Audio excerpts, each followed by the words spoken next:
Good morning, everyone. We're just gathering. We'll give it another couple minute or so to have all of you gather. Welcome to the Creating Community Vibrancy, Creating Vibrant Communities. We are excited to have you all gather as a precursor to the virtual statewide Arizona Town Hall event next week.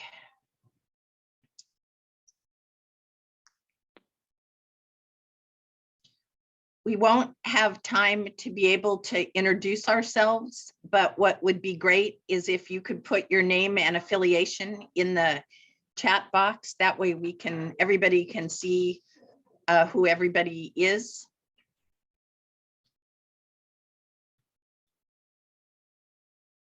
I'm Suzanne Pfister, President and CEO of Vitalyst Health Foundation, and we'll get started in just a moment.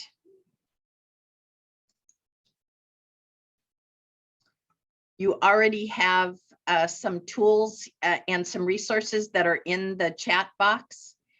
We have put in information. There's a two-pager that key facts creating vibrant communities, and that may be a great thing for you to click on and open as we talk today. That is the cheat sheet of the background report. So we thought that would be helpful for you to have.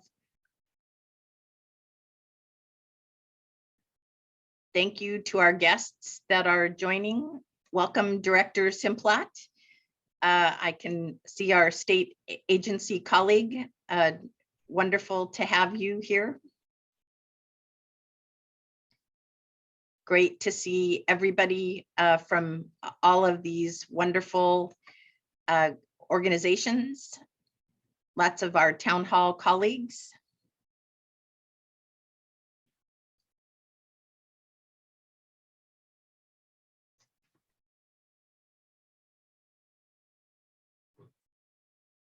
Alex, you want to give me a hand sign if you want, when you want us to start? This is being recorded. All right, we'll go ahead and get started. Again, my name is Suzanne Pfister. I'm President and CEO of Vitalyst Health Foundation, and I am thrilled to just be your welcome today. Not only am I part of Vitalyst Health Foundation, but I do serve on the board and executive committee of the Arizona Town Hall. I am a legacy to that. My father served on the board as well, so something I'm very proud of. And I want to just welcome you all. This has been a long and interesting journey over the last, everybody would have their story of the last two years from their COVID experiences. But I think we've grown stronger, and really the Arizona Town Hall has really evolved. And this will be the first all virtual full town hall that we'll be doing. So, and I'm excited. This is something that Vitalyst Health Foundation has been involved in for many years. We launched with our former colleague, John Ford's help, the Year of Healthy Communities in 2017. And did over 100 presentations around the state talking about this concept. That has morphed and evolved, and really this is another really milestone in that continuing conversation. So Vitalyst has been a key sponsor of the Arizona Town Hall during this discussion, and we helped shepherd with many, many voices the background report. So hopefully you'll get a chance to look at that as well. I'm going to turn it over to my friend and colleague, Andrea Moreno, and she's going to talk about SRP's support for the town hall as well. So Andrea.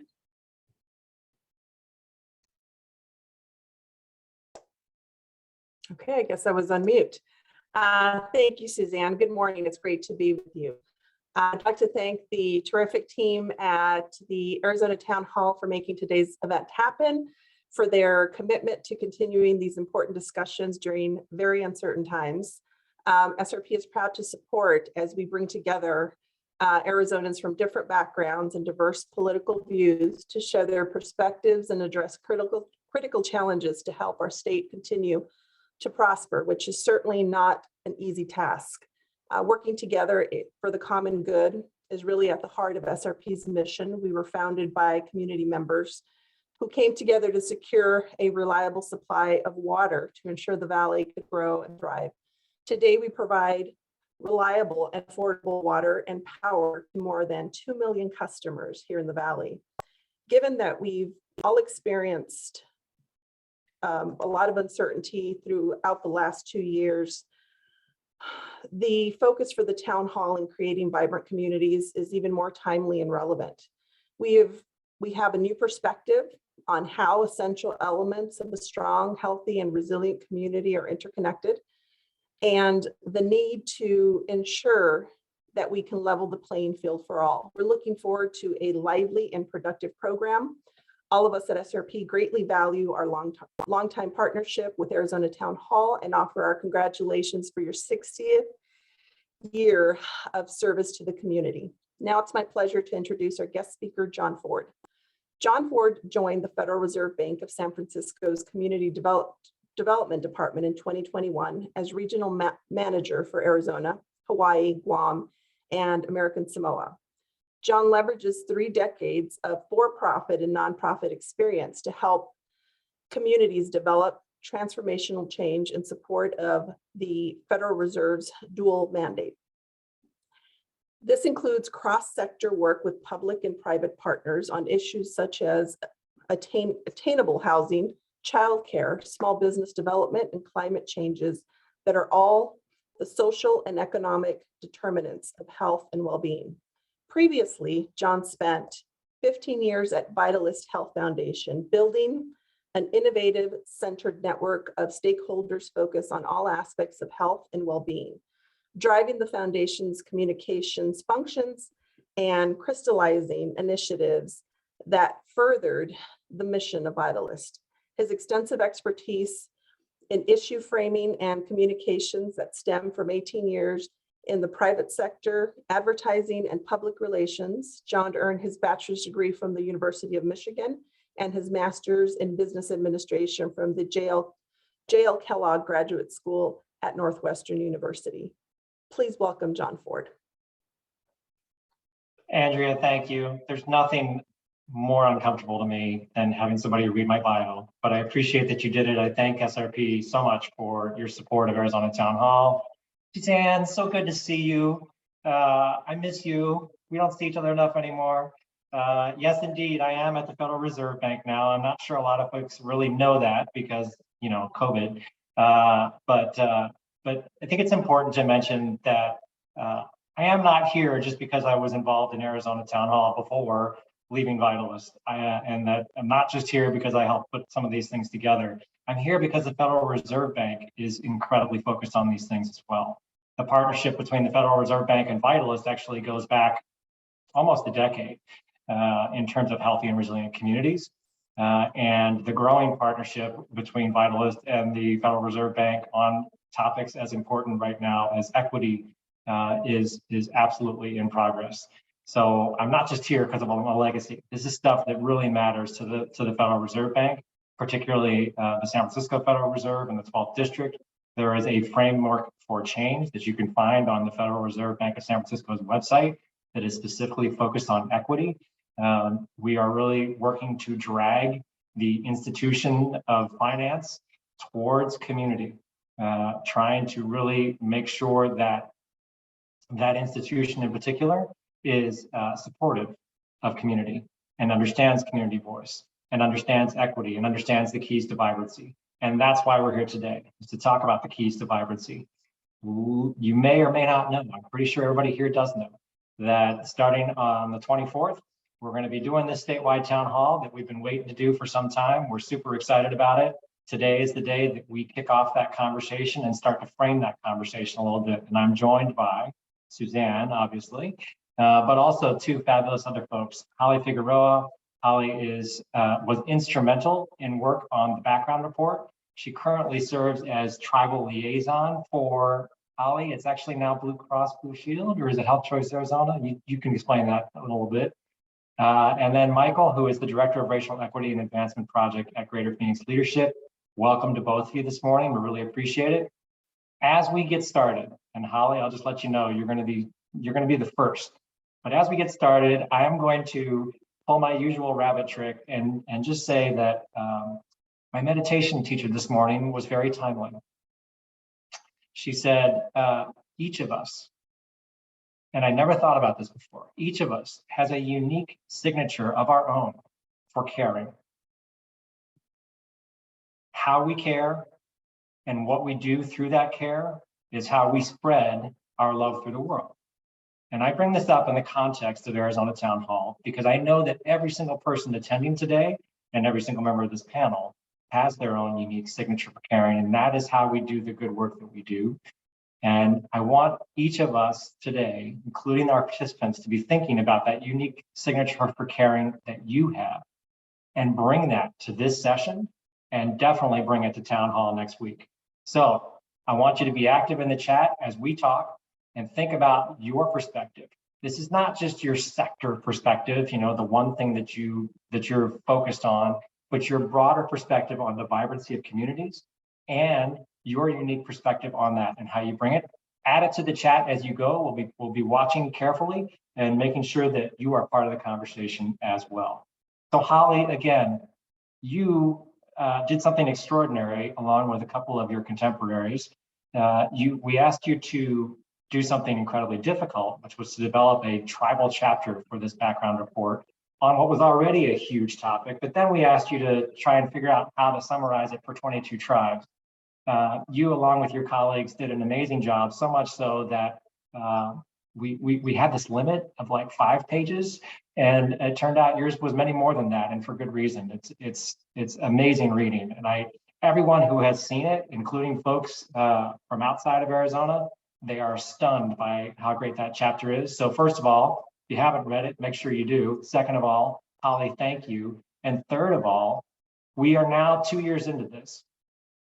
There have been a multitude of town halls, smaller community town halls that have provided recommendations up. Talk for a second in your thoughts about A, the background report experience, and B, when you look at all those results so far, what's there that you think should be rising to the top in people's minds when they go to town hall on Monday? Absolutely. Well, good morning, everyone. I would say, you know, my background was really, I started out probably about 11 years ago in the industry and started from the bottom up, literally entry level to where I am now. So I'm very thankful for that, for the experience of each level of impact that has on the greater good.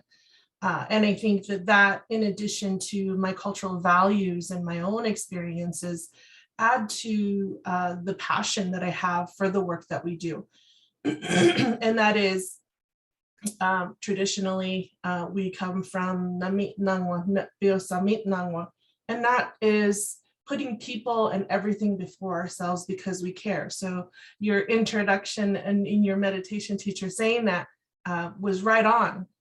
That's what we do. That's how we care. We take our collective experiences, our strengths, and we put those together to do the great work that we do, which then takes us to, you know, the collaboration that we have. So starting out with a background in cultural competency and really looking at the demographic of our state, the demographic and some of the challenges, but also some of the protective factors that are in there that drive development, that drive the decisions that we make, was really, really part of my learning process and how I can contribute from all that I pull from, leveraging culture and tradition and values, and then leveraging, you know, the experiences that I had had.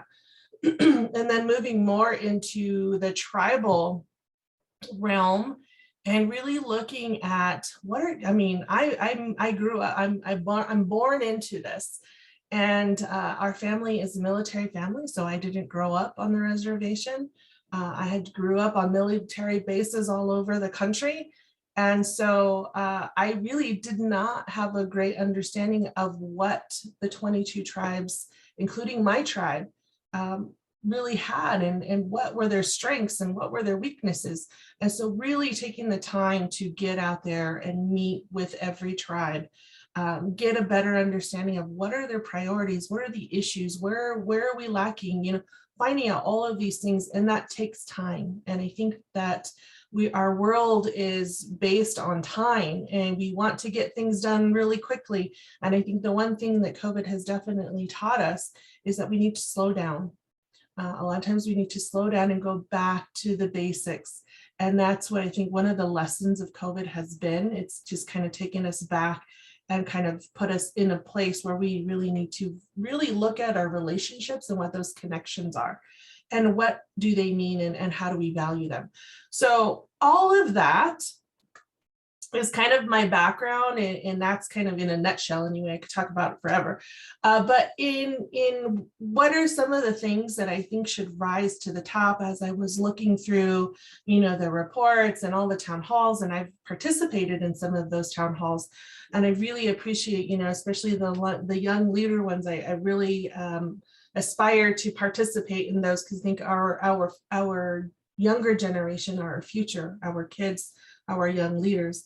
And I would say, you know, we talk a lot about social determinants of health. That was huge. During the pandemic, I mean, we learned so much about things that people didn't have, daily things that they didn't have. They didn't have food. They didn't have heat. They didn't have tires to go and get firewood that they used to heat their homes and that they used to cook with. And then also for some of their traditional ceremonies. Water was huge. We didn't have clean water. So messaging that was coming out to make sure you wash your hands for 20 seconds. A lot of times people didn't realize a lot of our frontier, rural, tribal communities did not have clean water. And yet we're telling them to wash their hands. So social determinants of health was really big. I see a lot of takeaways come in about building trust. A lot of takeaways that were about communication and things like that. And that really, when I put all that together, is really practicing cultural humility, really understanding what cultural humility is and being able to practice that.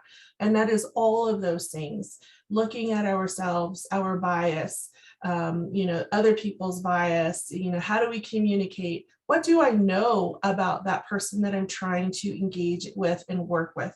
So cultural humility was one. And I do have to say, I do a lot of training facilitation across the region. And I did one just recently. And I have to say, I heard the greatest quote ever, and, you know, and I was loving it. And it was, we belong to each other. When you talk about community, really taking care of one another, because we belong to one another in the communities that we live in. A lot of trauma, which then, you know, mental health is a huge topic. I think that is something that, you know, we need to really perhaps pay a little bit more attention to. Mental health and wellness. And all three of those things kind of go together, right? The social determinants of health affect our health, our physical health, our mental health. And so, I mean, a lot of things, safety, affordable housing, there were so many great things. And those are all the things, and they're all intersect at one point. And if you look at that wheel, they're all on the wheel. So how do we collectively come together and really start making an impact in these areas for our children, for the next generations to come? Global warming is another one. A lot of us who are from tribal communities are farming people, and you know, even myself, our crops this year were just off. It was so off. And so that's another really big thing. So you know, there's so many aspects of community that are really important. And I'm so excited to see that they're coming out, and that Town Hall is able to bring these voices to the top and then move forward with that. So I think I did more than topics than I probably needed to, but that's what I would say. You know, there was some really great feedback in there, really great topics. And so I'm really excited about those. Thank you, Holly. Michael, Holly just built a huge stack. I don't know if you caught all that, because there was a lot, right? I did. We're going back to basics. We got social determinants of health, cultural humility, community trauma. By the way, white folks, cultural humility, is that speaking to us? Like, hey, other voices belong in the conversation, right? I'm just going to read a little tiny excerpt from the tribal chapter, Michael, and you can just substitute words as necessary as you're thinking about your answer. But let's just go back to basics for a second. A vibrant tribal community is dynamic, opportunity rich, and culturally strong. Community members connected to one another through a shared heritage and tribal citizenship work together with leaders in tribal government, the commercial sector, and grassroots organizations to advance well-being, generate access to quality goods and services, ensure proper relationships with the non-human world, and uphold sustainable cultural values so that the old, the young, and the generations yet to come all enjoy well-being, resiliency, and access to the tribe's way of life. Sounds pretty good, Michael, doesn't it? How do we work from that basic statement, which holds a lot, all the things that Holly talked about, and the things that you've seen in the results from the community town halls? What should be rising to the top as we head into Monday? Yeah, and thank you for that, John, and thank you for your comments, Holly, as well. And it actually got me to thinking about my own upbringing. I grew up in rural Virginia, and I just remember my grandmother, we had to access water through a well, right? And, you know, having the resources that were lacking in that area. Not only that, I grew up in somewhat of a hostile environment. I grew up houses down from a neighbor that actually flew the Confederate flag just houses down from me, and had to pass that every single day. So in a sense, I wasn't even wanted in my own community, right? So those things certainly help sort of shape your perspective on, you know, how a vibrant community should look, right? And so I also just want to acknowledge Holly and the effort that went into putting those recommendations together and really sort of distilling it down for public consumption. It's not easy at all. I understand that. And so for me, looking at the recommendations and so forth, I really tried to focus on a little bit more specific suggestions, because there were certainly a lot there. I think they were all very important points that were raised, but I think some can be a little bit too abstract to act upon in any sort of meaningful way. But having said that, the item that I think caught my attention the most, it actually referenced South Phoenix's food and transportation infrastructure from the Future Leaders Town Hall.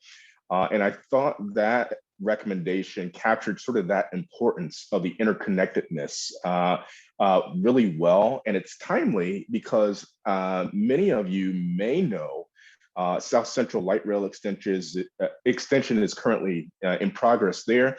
But what many people don't realize is that Phoenix has some of the widest spatial inequality in the nation. And that's something that I actually learned from the San Francisco Fed, as a matter of fact.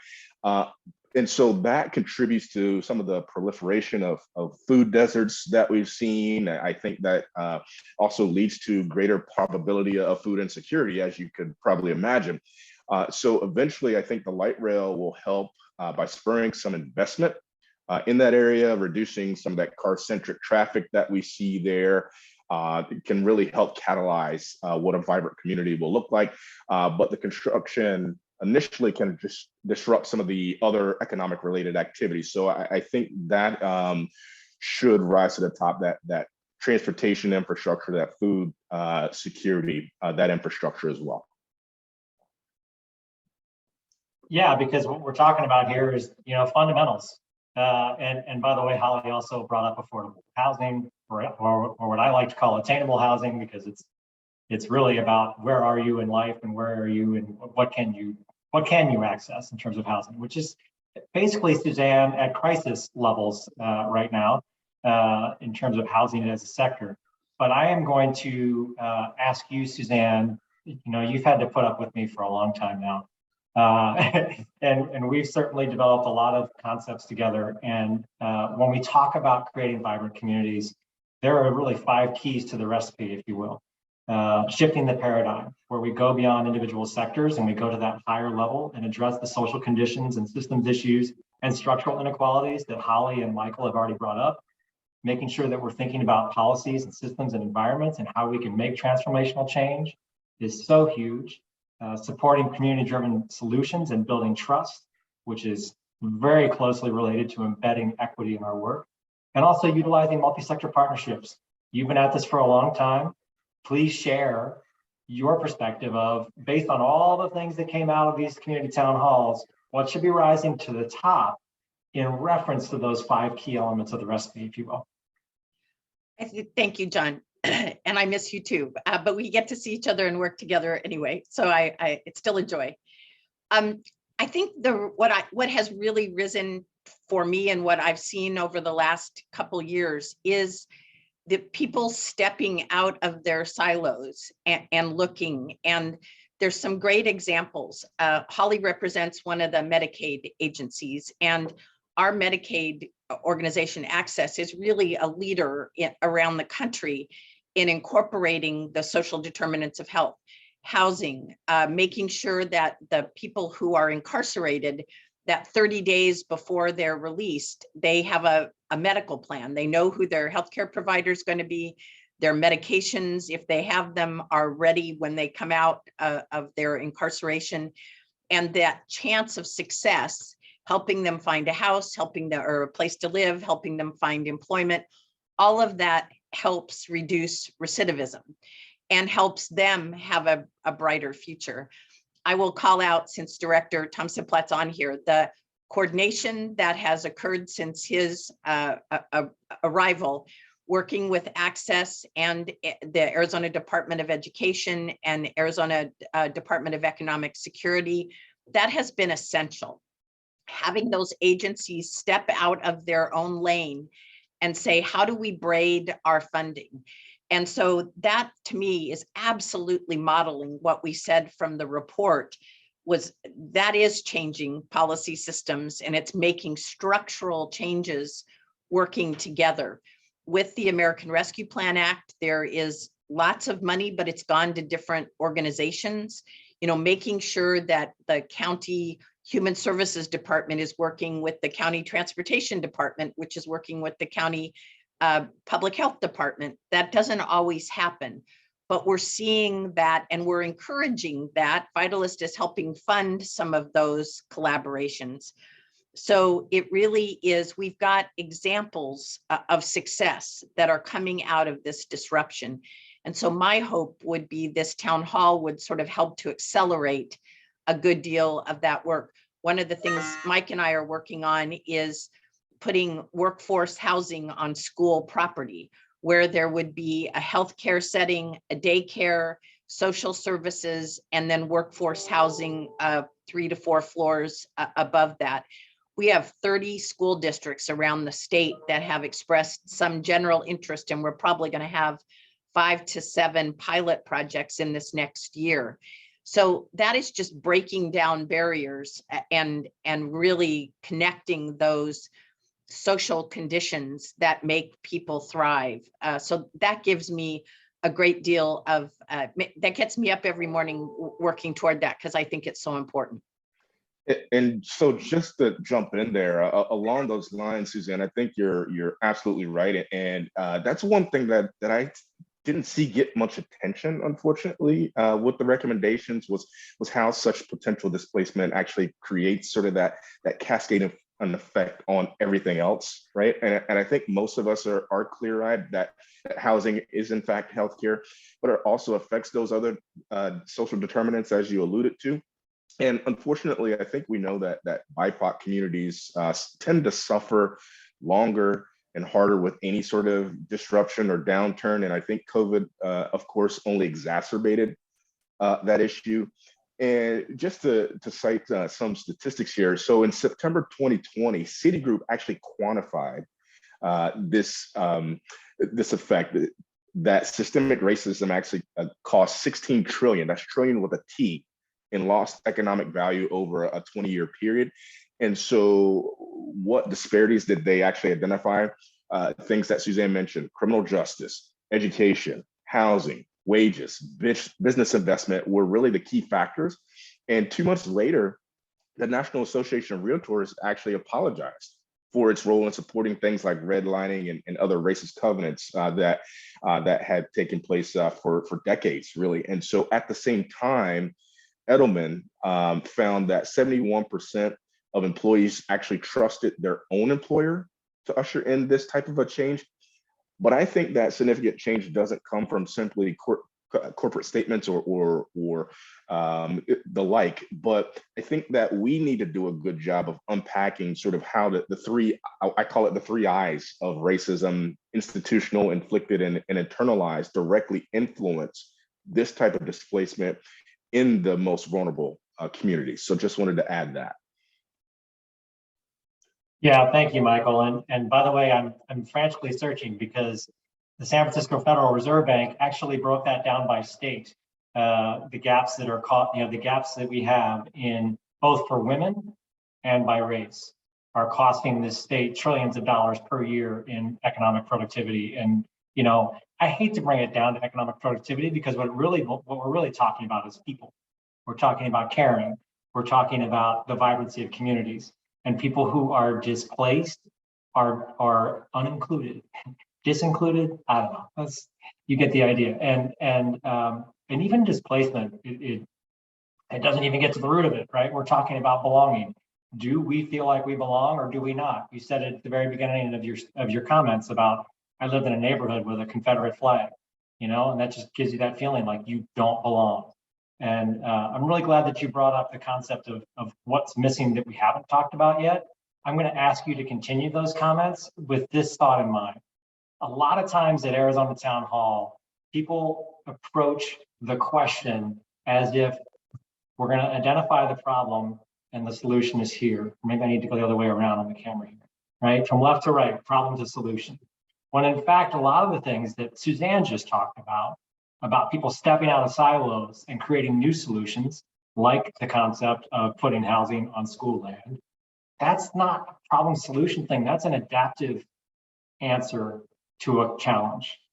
And in my humble opinion, the town hall on Monday should be thinking that way, that we can't just go problem solution, because if problem solution was what we were trying to solve for, we would have done it a long time ago. So thinking in that vein, Michael, what other sort of adaptive challenges do you see that didn't quite make it into some of these town halls that you think folks should be thinking about at the town hall come Monday?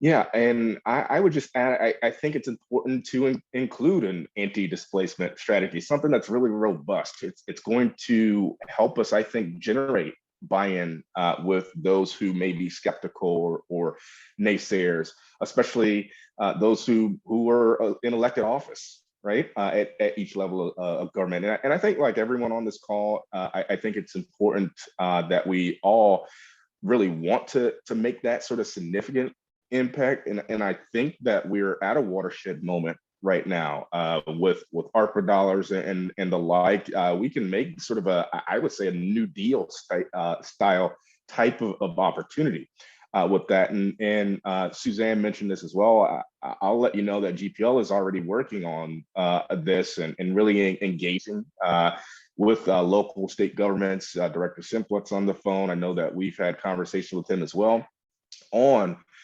sort of this sort of large scale project in the South Central corridor to help preserve some investments in that area, whether that be acquiring parcels so people can have ownership in that community that has been disrupted for so long.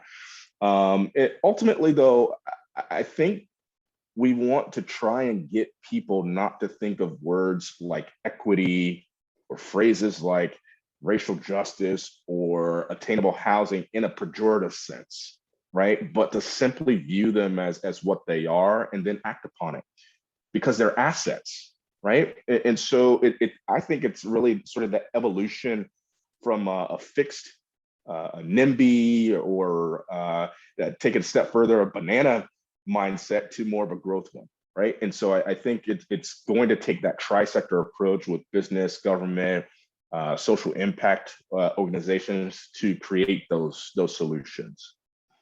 Yeah, I really appreciate those comments. Thank you, Holly. Michael just opened up a bit of a box, if you will, and I think it's an important one. And he made an interesting comment about, you know, not being pejorative with a word like equity, and yet I think that there is a work of examination to be done, because all of us, it doesn't matter who we are, come into these conversations with bias. We bring our personal bias, we bring our cultural bias, we bring our experience, and that experience can include long-term trauma, and those things need to be acknowledged. They need to be understood.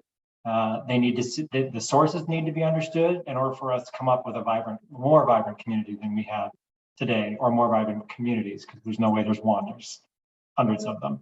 So Holly, speak a little bit to those notions as you talk about what things you think might be missing from these reports that we need to be thinking about on Monday.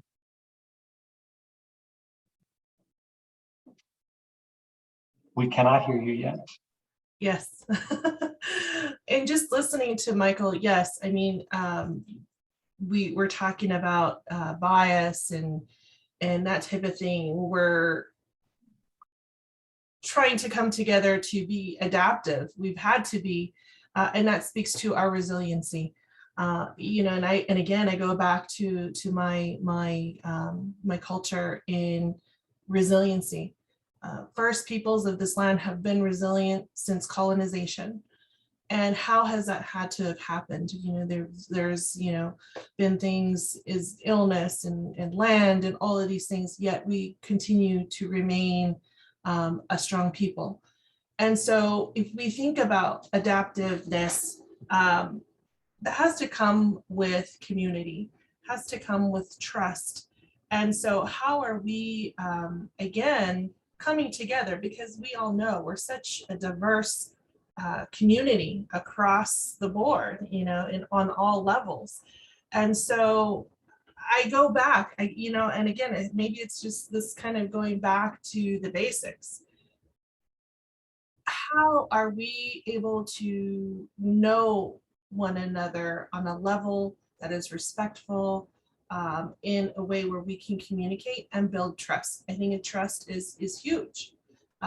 You know, in any, you know, day-to-day business negotiation or entering into contracts, you're building trust, and we're setting, you know, these different agreements amongst one another. And so in order to be adaptive to some of these situations, whether it's housing, whether it's food insecurity, one of the other things that we didn't really talk about was technology, especially for our rural communities.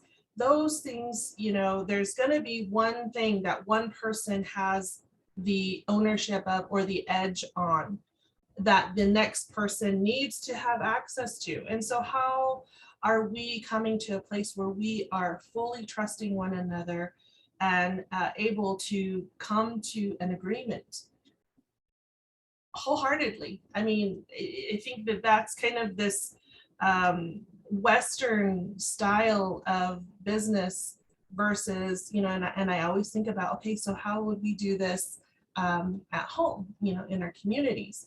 We have a structure that we utilize to make decisions and enter into agreements and that type of thing. So, you know, that is such a huge topic.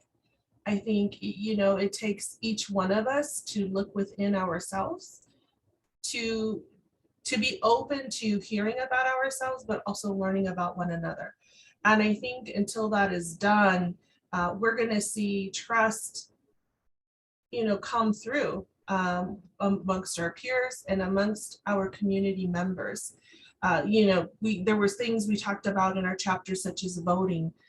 We talked about land, we talked about education, and so many of those things have some sort of a trauma component to them that there just is a lack of trust. And then vice versa, our non-tribal partners sometimes have assumptions or perceptions of our tribal communities and how we conduct business.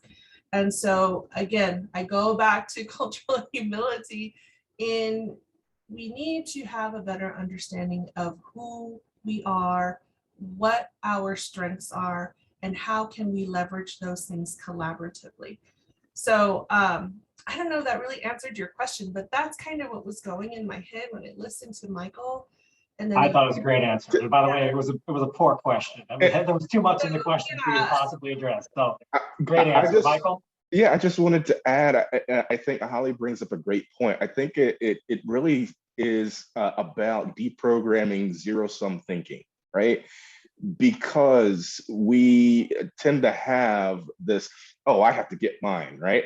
We focus on getting that slice of the pie instead of, well, how can we expand the pie, right?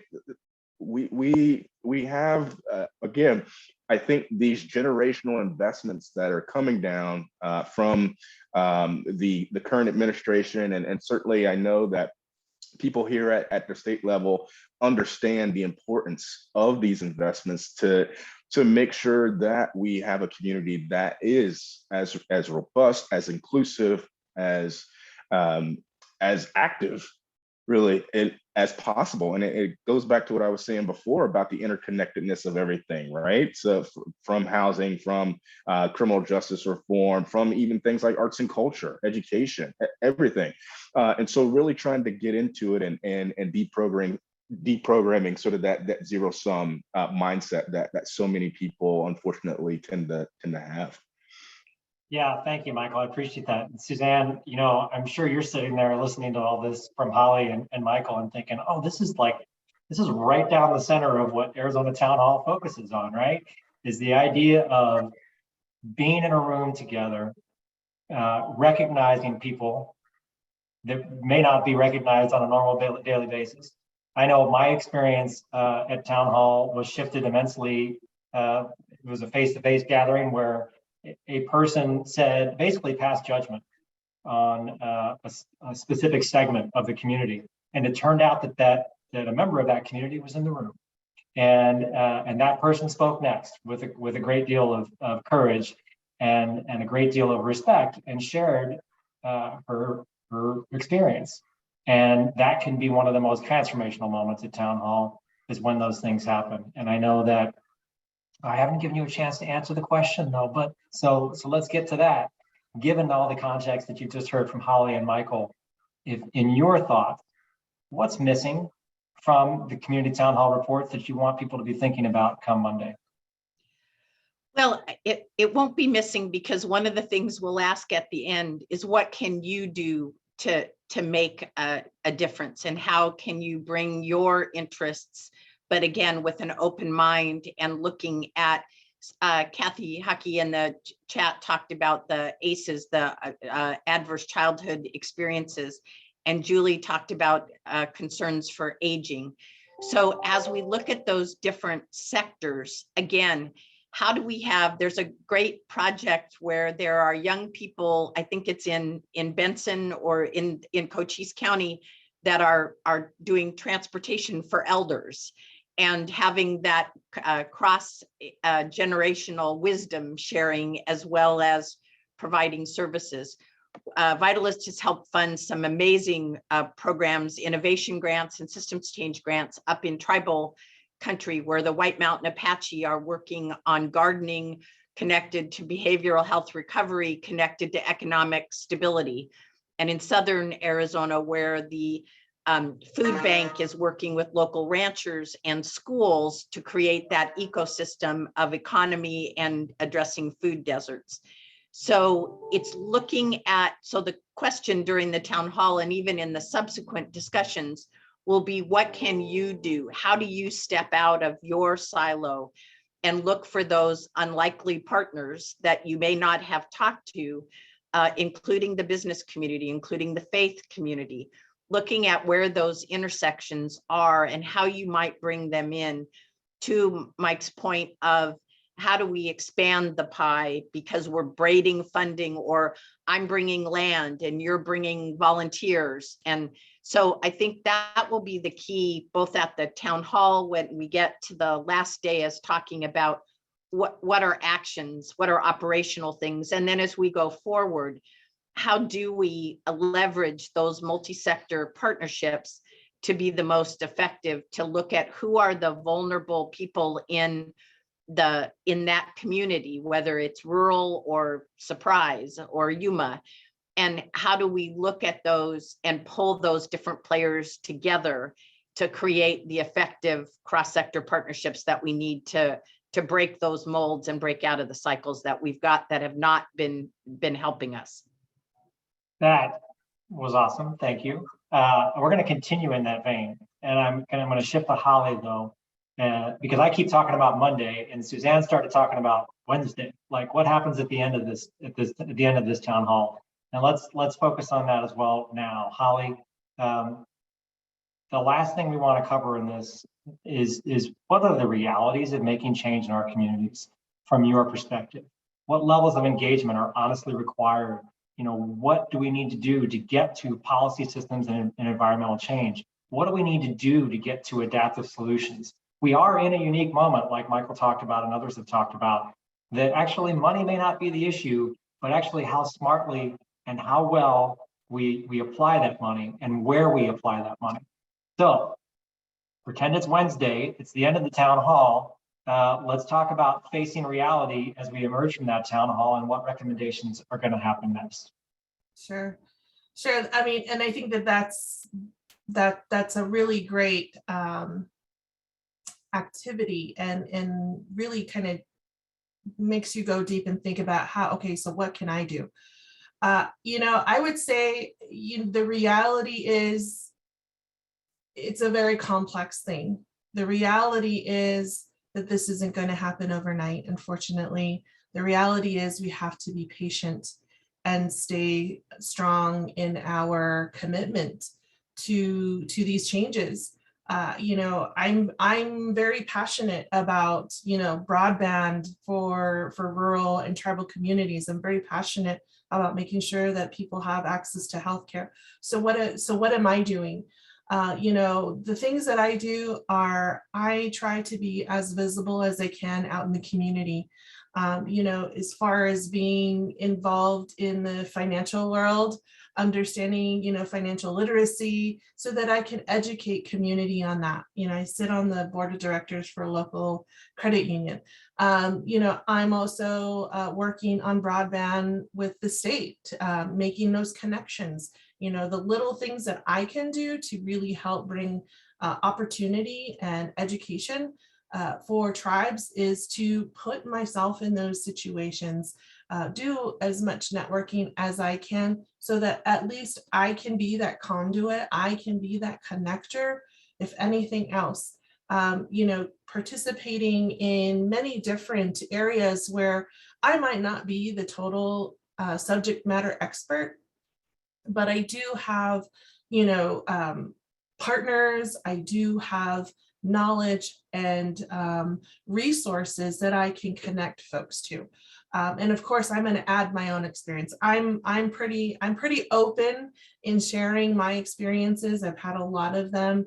And I think that it's helpful to build trust, to hear someone's own experience so that people can relate to me and people can trust me.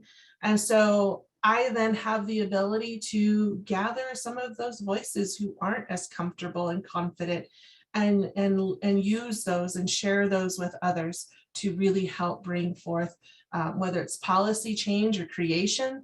Those are the things that I believe that I will be doing moving forward and continue to keep doing in the role that I'm in helping other partners, helping my own agency and organization, and helping myself. I mean, for me, it's truly a passion for the work that I do, whether it's tribal, whether it's our Two-Spirit LGBT, our veterans, our Hispanic, Latino, Latinx communities, refugees. It's really something that sits near and dear within me, and therefore I exude that and do what I can. So that's my commitment. Thank you, Holly. You know what? Our relationship over the last 2 years has been all Zoom, but because of your openness, I feel like we're so connected, and I appreciate that. So thank you. Michael, Holly brought up a really key concept, I thought there. She says, be patient about the long game. But obviously, we also need to figure out how to fit the short game into achieving the long game. So here you are, it's Wednesday of next week at the end of the town hall. What are the realities, and what do we need to be thinking about? Yeah, I think that we have to take a really entrepreneurial approach to this, right? And what are the stages of entrepreneurship, right? You have ideation, right? You think about what needs to be done, the actual startup phase where you go and you implement the different changes or the policies or the model that you want to see. You have to grow and then scale up, and then eventually build your estate, right? And so let me take that one by one. And so when you talk about sort of the ideation phase, it's an audit, right? Where are you currently? What's missing? What do you need? But also understanding where your opposition is coming from. And I would say really become an expert in what their position is, right? So you can maybe bust some of the myths that are out there about what you want to do. And so with that, certainly the implementation piece, what organizations, what entities do you need to partner with to make this a reality? And obviously with the social determinants piece, whether it's nonprofit sector, whether it's the business sector, of course, government has a role to play in this.